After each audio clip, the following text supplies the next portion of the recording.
Hello, kiddos. It's me, Mr. Shane. Welcome to Vineyard Bowling Green today. So, I bet you've noticed that I'm the only one here. And that's because Miss Abby is on a super secret top mission.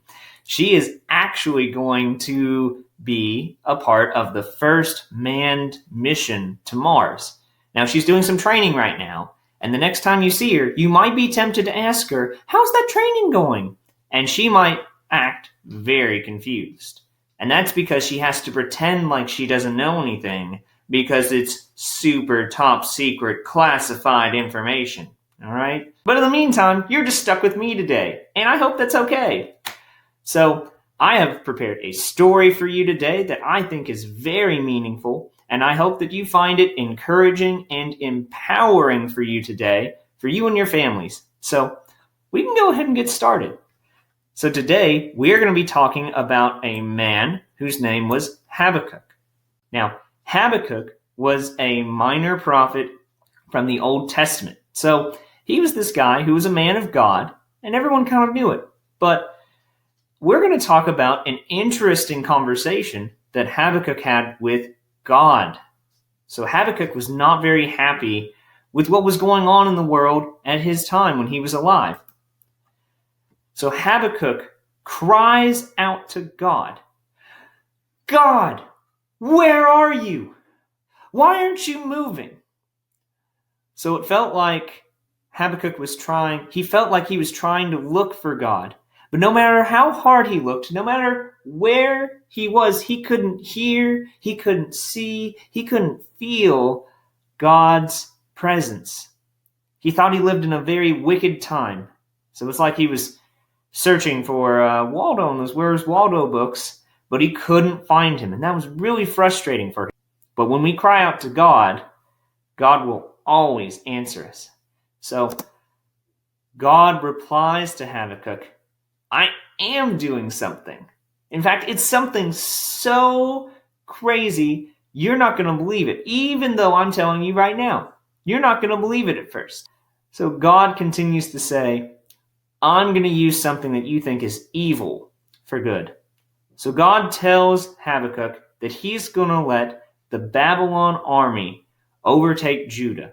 He's going to let the Babylon army capture and enslave the people of God. And that seems really, really confusing, right? Like, God, why are you going to let this terrible, bad, evil thing happen to your people? That doesn't seem right.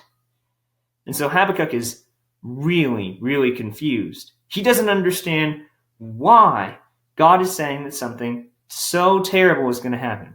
But God says that he's going to take this great evil and he's going to use it to do something for even greater good. I love how at the end of Habakkuk in the Bible, the end of this book, Habakkuk says, even though I don't understand, I will choose to trust and rejoice in you, God. So even though sometimes we find ourselves in positions that we don't know, kind of like the meme of the cat at the dinner table who has no idea why he's even there. You know, God is using our current positions to show his glory and to bring about greater good.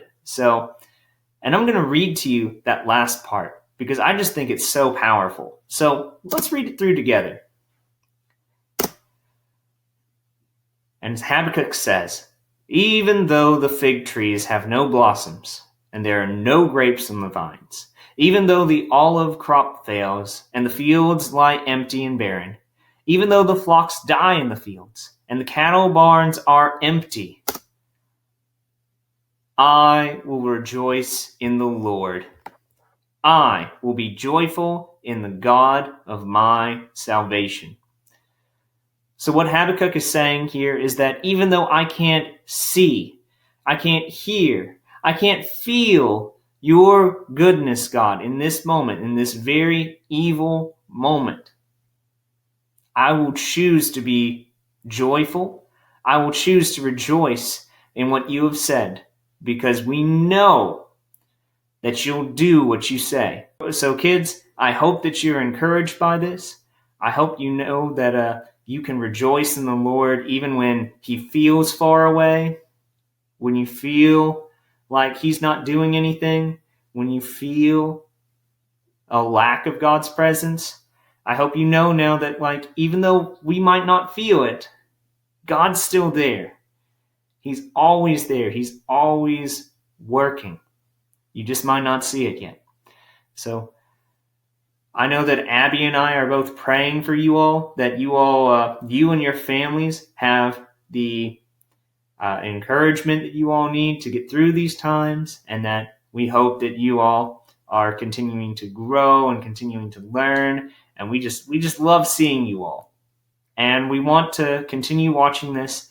And we love you all. So we hope that you all have a great week. I hope that you're encouraged so that you can have the strength and the joy and the peace to be able to get through it. So kids and families, if you all need anything from Abby or I, feel free to ask. We would love to help you.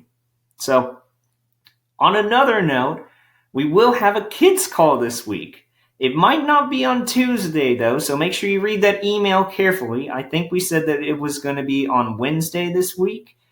So be looking at that in that email, and we hope to see all of you there. So have a wonderful week. Be encouraged, kids. Know that you can rejoice in God even when it doesn't seem like you can. So have a great day. Bye.